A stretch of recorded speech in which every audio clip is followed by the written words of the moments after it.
Capítulo 38. A Lei da Recorrência. Com uma série de insólitos relatos quero explicar agora o que é a Lei da Recorrência. Esta lei nunca foi para mim algo novo ou estranho. Em nome disso que é o divinal devo afirmar que essa pragmática regra só a conheci através de minhas inusitadas vivências. Dar fé de tudo aquilo que realmente temos experimentado de forma direta é, fora de dúvida, um dever para com os nossos semelhantes. Jamais pretendi me esquivar intelectualmente dessa múltipla variedade de lembranças relacionadas com minhas três precedentes existências e o que corresponde à minha vida atual. Para o bem da grande causa, pela qual estamos lutando intensamente, prefiro assumir as responsabilidades, pagar e confessar abertamente meus erros, ante o veredicto solene da consciência pública. Declaro, com sinceridade, que na Espanha fui o Marquês João Conrado, terceiro grande senhor da província de Granada. Essa era a época dourada do famoso Império da Espanha. O cruel conquistador Hernán Cortés, pérfido como nenhum outro, havia atravessando com sua espada o coração do México, enquanto o desumano Pizarro, no Peru, fazia com que fugissem 100.000 virgens. Muitos nobres e plebeus aventureiros e perversos embarcavam para a Nova Espanha em busca de fortuna. É lógico que eu, de modo algum podia ser uma exceção. Numa simples caravela, frágil e leve naveguei durante vários meses sobre o furioso oceano, com o propósito de chegar às terras da América. Assevero, com veemência, que jamais tive a intenção de saquear os templos dos augustos mistérios, nem de conquistar povos ou destruir cidades. Andei por essas terras da América em busca de fortuna, porém, cometi muitos erros. Estudá-los é necessário porque necessitamos conhecer os paralelos e verificar conscientemente a sábia lei da recorrência. Esses eram os meus tempos de Bodhisattva caído quando não era nenhuma mansa ovelha. Já se passaram muitos séculos, mas tendo a consciência desperta e por isso jamais poderei esquecer tanto desatino. A primeira paralela que devemos estudar corresponde, exatamente, ao meu atual corpo físico. Tendo chegado em frágil embarcação da Mãe Pátria, estabeleci-me muito próximo das escarpadas costas do Atlântico. Naqueles tempos da conquista espanhola existia, desgraçadamente, o negócio internacional relacionado com a infame venda de negros africanos. Conheci, então, para o meu bem ou para o meu mal, uma nobre família de cor, originária da Argélia. Recordo ainda uma donzelinha tão negra e tão formosa como um sonho milagroso das 1001 noites e compartilhei com ela o leito de prazeres no Jardim das Delícias, foi por ter sido movido pelo incentivo da curiosidade. Queria conhecer o resultado daquele cruzamento racial. Dele nascerá um menino mulato. Até aí, nada de excepcional. Mais tarde, veio o neto, o bisneto e o tataraneto. Naqueles tempos de Bodhisattva caído me esqueci das famosas marcas astrais que se originam no coito e que todo desencarnado leva em seu karmasaya. É evidente que tais marcas relacionam uma pessoa com aquelas pessoas consanguíneas oriundas do coito químico. É oportuno dizer que os yogis da Índia têm feito sobre isto, detidos estudos. Meu atual corpo físico vem da citada cópula metafísica. Noutras palavras, digo que assim fiquei vestido com a carne que trago em minha presente existência. Meus antepassados pais foram exatamente os descendentes daquele ato sexual do Marquês. Assombra que nossos descendentes, através do tempo e da distância, transformem-se em ascendentes. É maravilhoso que depois de alguns séculos venhamos a revestir-nos com nossa própria carne, e transformar-nos em filhos de nossos próprios filhos. Viagens incessantes por essas terras da Nova Espanha caracterizavam a vida do Marquês. Estas mesmas viagens repetirão-se em minhas subsequentes existências, incluindo a atual. Litelantes, como sempre, esteve ao meu lado, suportando pacientemente todas essas loucuras de meus tempos de Bodhisattva caído. Chegando o outono da vida em cada reencarnação, confesso sem rodeios que sempre me unia à sepultadora, uma antiga iniciada, por quem sempre abandonava minha esposa e que numa e outra existência cumpriu com seu dever de dar-me uma sepultura cristã. No entardecer da minha vida presente, voltou a mim essa antiga iniciada. Reconheci-a de imediato, porém, como já não estou mais caído, a repudiei com doçura e ela se afastou aflita. Revestido com a personalidade altiva e até insolente do Marquês, iniciei o retorno à mãe pátria depois de uma asquerosa briga motivada por um carregamento de diamantes brutos, extraídos de uma mina muito rica. Para o bem de muitos leitores digo que após um curto intervalo na região dos mortos, tive que entrar novamente em cena, reencarnando-me na Inglaterra. Ingressei no seio da ilustre família Bliller e fui batizado com o piedoso nome de Simeão. Com o florescer da juventude transladei-me para a Espanha, movido pelo íntimo anseio de retornar à América. Assim, trabalhava a lei da recorrência. Repetirão-se, obviamente, no espaço e no tempo, as mesmas cenas, idênticos dramas, similares despedidas, inclusive, como é natural, a viagem através do borrascoso oceano. Intrépido, saltei nas costas tropicais da América do Sul, habitadas por diferentes tribos. Explorando essas e aquelas regiões de selvas habitadas por animais ferozes, cheguei ao Vale Profundo de Nova Granada, Colômbia, e aos sopés das montanhas de Monte Serrat e de Guadalupe, formoso país governado pelo vice-rei Solis. Começava, por esses tempos, a pagar, de fato, o karma que devia desde os anos de Marquês. Entre aqueles crioulos na Nova Espanha, eram inúteis os meus esforços para conseguir algum trabalho bem remunerado. Desesperado pela má situação econômica, ingressei como um simples soldado raso no exército soberano. Ali, pelo menos, encontrei pão, abrigo e refúgio. Num dia festivo, logo cedinho, as tropas de Sua Majestade se preparavam para render honras especiais a seu chefe, por isso, se deslocavam para todos os lados, realizando manobras com o propósito de organizar contingentes. Ainda recordo certo sargento mal encarado e briguento que aos gritos e insultos passava revista em seu pelotão. De repente, chegando-se diante de mim, insultou-me gravemente, porque meus pés não se achavam em correta posição militar. Depois, observando detalhes minuciosos de minha jaqueta, traiçoeiramente esbofeteou-me. O que sucedeu, a seguir, não é muito difícil de se adivinhar, pois nada de bom se pode esperar de um bodhisattva caído. Sem reflexão alguma, torpemente, cravei minha afiada baioneta sanguinária em seu aguerrido peito. O homem caiu por terra ferido de morte. Gritos de pavor se ouviram, mas eu fui astuto e aproveitando a confusão, a desordem e o espanto geral, escapei daquele lugar, perseguido muito de perto pela soldadesca bem armada.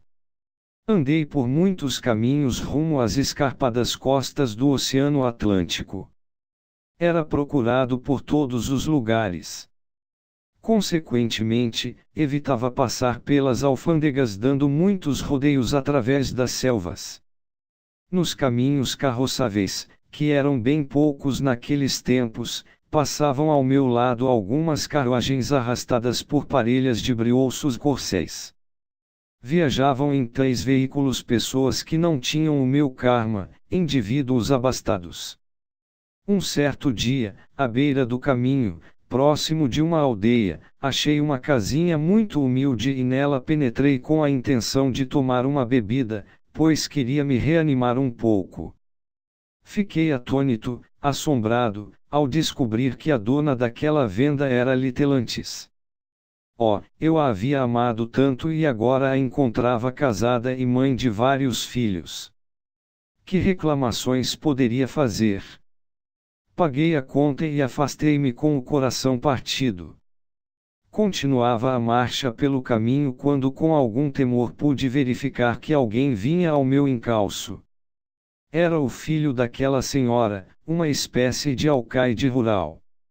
Aquele homem tomou a palavra e disse-me, de acordo com o artigo 16 do Código do Vice-Rei, você está detido. Inutilmente tentei suborná-lo. Aquele homem bem armado conduziu-me ante os tribunais onde depois de sentenciado, tive de pagar com uma longa prisão a morte do conhecido sargento. Quando tive liberdade, andei pelas orlas inóspitas selvagens e terríveis do caudaloso rio Madalena, exercendo difíceis trabalhos braçais onde existisse a oportunidade. Como nota interessante do presente capítulo, devo dizer que a essência desse alcaide, que me fez passar tantas amarguras encerrado numa imunda prisão, retornou em corpo feminino. É agora uma filha minha. Certamente já é até mãe de família e me tem dado alguns netos. Antes de seu regresso interroguei essa alma nos mundos suprassensíveis. Perguntei-lhe sobre o motivo que a induzia a buscar-me por pai. Respondeu-me sobre o motivo que tinha remorso pelo mal que me havia causado e queria portar-se bem comigo, para corrigir seus erros. Confesso que está cumprindo sua palavra. Naquela época estabeleci-me nas costas do Oceano Atlântico depois de infinitas amarguras kármicas, repetindo assim todos os passos do insolente Marquês João Conrado. O melhor que fiz foi haver estudado o esoterismo, a medicina natural e a botânica. Os nobres aborígenes daquelas terras tropicais retribuíam agradecidos com amor o meu trabalho médico, pois curava-lhes sempre de forma desinteressada. Certo dia, aconteceu o seguinte: apareceu um grande senhor, vindo da Espanha e narrou-me seus infortúnios. Trazia num barco toda sua fortuna e os piratas o seguiam. Queria um lugar seguro para seus ricos tesouros. Fraternalmente ofereci-lhe apoio e até propus a abrir uma cova para guardar suas riquezas. Aquele homem aceitou meus conselhos, não sem antes me exigir solene juramento de honradez e lealdade. Após entender com a fragrância da sinceridade e o perfume da cortesia, dei ordens à minha gente. Um grupo seleto de aborígenes abriu a terra. Feito o buraco, colocamos ali, com grande cuidado, um enorme baú e uma caixa contendo barras de ouro maciço e ricas joias de incalculável valor. Mediante certos exorcismos mágicos fiz o encantamento das joias guardadas, como dissera Dom Mário Rosso de Luna, com o propósito de torná-las invisíveis ante os desagradáveis olhos da cobiça. O cavalheiro remunerou-me muito bem, fazendo-me generosa entrega de uma rica bolsa com moedas de ouro. A seguir, afastou-se daquele lugar, fazendo a si mesmo o propósito de voltar à sua mãe pátria e trazer de lá a sua família, pois desejava estabelecer-se senhorialmente nas belas terras da Nova Espanha. O relógio de areia do destino jamais está parado. Passaram os dias, os meses e os anos e aquele bom homem jamais regressou. Talvez tenha morrido em sua terra ou tenha sido vítima da pirataria que então infestava os sete mares, não sei. Existem casos sensacionais na vida. Certo dia, em minha presente reencarnação, estando longe desta minha terra mexicana, conversava sobre dito assunto com um grupo de irmãos gnósticos entre os quais, despontava, por sua sabedoria, o mestre Gargaquitnis. Tive, então, uma tremenda surpresa. Vi, com místico assombro, como o soberano comendador Gargakitnis se levantava para confirmar enfaticamente as minhas palavras. O citado mestre nos informou que, pessoalmente, tinha visto o escrito de tal relato em dourados versos. Falou-nos de um velho livro poeirento e lamentou havê-lo emprestado. Meu Deus, jamais eu soube de tal tratado. Velhas tradições nos dizem que muitas pessoas destas costas do Caribe estiverem buscando o tesouro de Bliler. Curioso é que aqueles nobres aborígenes que antes enterraram tão rica fortuna estão novamente reincorporados formando o grupo do SSS, Supremo Santuário. Assim trabalha a lei da recorrência. Recordo claramente, que depois daquela minha tempestuosa existência com a referida personalidade inglesa, fui constantemente invocado por essas pessoas que se dedicam ao espiritualismo ou espiritismo. Queriam que lhes dissesse qual era o lugar onde se encontrava guardado o precioso tesouro. Cobiçavam o tesouro de Bliler. Contudo, fiel a meu juramento na região dos mortos, evidentemente jamais quis entregar o segredo. Repetindo os passos do insolente Marquês Juan Conrado, em minha subsequente existência, reencarnei-me no México. Meu nome de batismo foi Daniel Coronado. Nasci no norte, pelos arredores de Hermosillo. Todos estes lugares foram conhecidos em outros tempos pelo Marquês. Meus pais quiseram todo o bem para mim. Inscreveram-me quando jovem, na academia militar, mas tudo foi em vão. Um certo dia aproveitei de forma desastrosa um fim de semana em banquetes e bebedeiras com maus amigos. Confesso, com certa vergonha, que tive de regressar a casa com o uniforme de cadete todo sujo, rasgado e envelhecido. Meus pais sentiram-se frustrados e, como era de se esperar, não voltei mais para a academia militar. A partir desse momento começou o meu caminho de amarguras. Felizmente reencontrei Litelantes, que estava reencarnada com o nome de Lígia Paca, ou Francisca, e em boa hora recebeu-me por esposo. Biografar qualquer vida é um trabalho muito difícil e de judicioso conteúdo. Por isso, ressalto apenas determinados detalhes com fins esotéricos. Inquestionavelmente eu não desfrutava de cômoda situação, pois ganhava o pão de cada dia com dificuldades. Comia, muitas vezes, com o mísero salário de Lígia. Ela era uma pobre mestra da escola rural e, para culminar, atormentava-a, inclusive, com meus execráveis ciúmes. Não queria ver com bons olhos os seus colegas de magistério, os quais tinham por ela grande estima. Entretanto, algo de útil fiz por aqueles tempos, formei um belo grupo esotérico gnóstico em pleno Distrito Federal. Os estudantes de tal congregação, em minha atual existência, retornaram a mim, de acordo com a lei da recorrência. Durante o cruel regime porfirista tive um cargo não muito agradável na Polícia Rural. Cometi o erro imperdoável de julgar o famoso Golondrino, perigoso bandoleiro que atacava a comarca, e é claro que esse perverso morreu fuzilado. Em minha atual existência reencontrei-o reincorporado num corpo feminino. Sofria de delírio e perseguição. Temia que o encarcerassem por furto e lutava por desatar-se de certos laços imaginários. Acreditava que ia ser fuzilado. É lógico que cancelei minha dívida curando aquela enferma. Os psiquiatras haviam falhado lamentavelmente porque não foram capazes de sã-la. Ao instalar a rebelião contra Dom Porfírio Dias, abandonei o nefasto posto da Polícia Rural.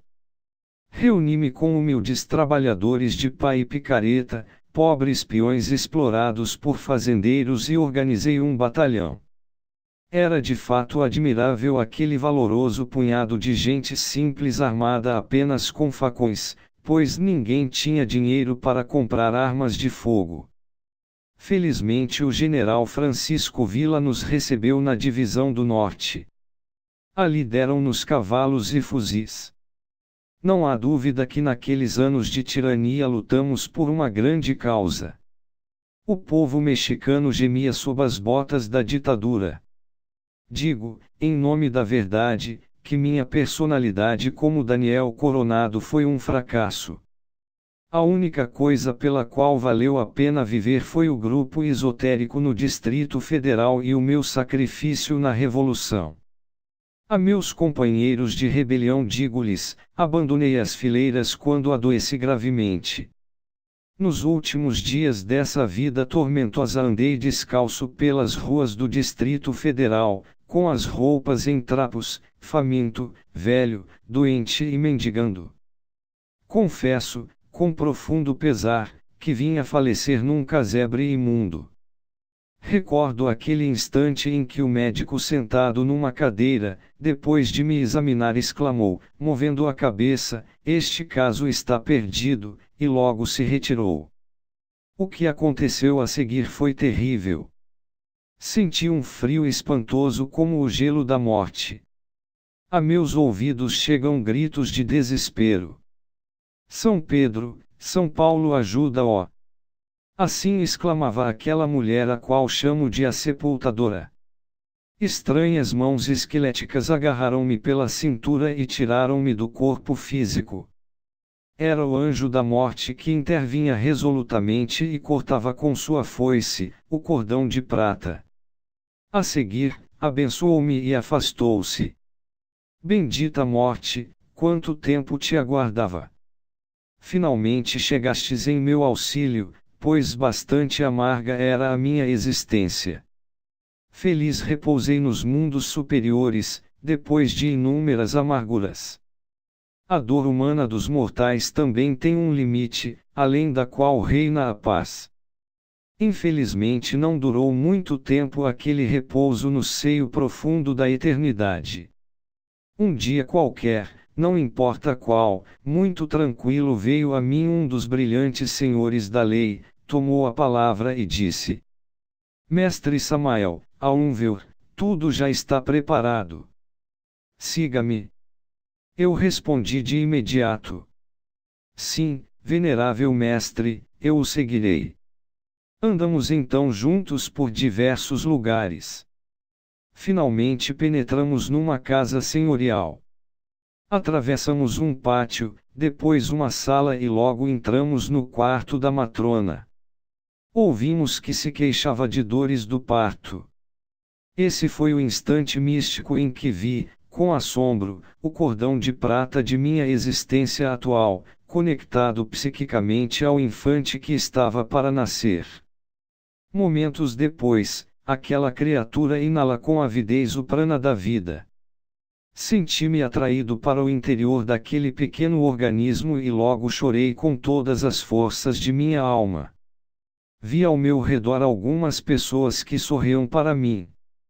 Confesso que me chamou a atenção, de forma especial, um gigante que me fitava com carinho, era meu pai terreno. Digo, com certa ênfase, que aquele bom autor de meus dias fora, na época medieval, durante os tempos da cavalaria, um nobre senhor, a quem tive de vencer em cruentas batalhas. Jurou-me vingança e cumpriu-a em minha presente existência. Movido por dolorosas circunstâncias, abandonei, muito jovem, a casa paterna. Viajei por todos aqueles lugares onde antes estivera em existências passadas. Repetirão-se os mesmos dramas, as mesmas cenas. Litelantes apareceu novamente em meu caminho. Reencontrei meus velhos amigos. Quis falar-lhes, porém não me conheceram. Inúteis foram os meus esforços para fazer-lhes recordar nossos tempos idos. Contudo, algo novo sucedeu em minha presente reencarnação. Meu real ser interior fez esforços desesperados, terríveis, para trazer-me ao caminho reto do qual me havia afastado há muito tempo. Confesso, francamente, que dissolvi o ego e que me levantei do lodo da terra. É óbvio que o eu está submetido à lei da recorrência. Quando o mim mesmo se dissolve, adquirimos liberdade e nos tornamos independentes da citada lei. A prática tem me ensinado que as diferentes cenas das diversas existências se processam dentro da espiral cósmica, repetindo-se sempre, ora em espirais mais altas, ora em mais baixas. Todos os feitos do Marquês, incluindo suas inúmeras viagens, repetirão-se em espirais cada vez mais baixas, nas 3 reencarnações subsequentes. Existem no mundo pessoas de repetição automática exata. Essas pessoas renascem sempre no mesmo povo, entre sua própria família. É evidente que tais egos já sabem de memória o papel e até se dão ao luxo de profetizar sobre si mesmos. É claro que, a constante repetição não os deixa esquecer acontecimentos, por isso parecem adivinhos. Essas pessoas costumam assombrar seus familiares pela exatidão de seus prognósticos.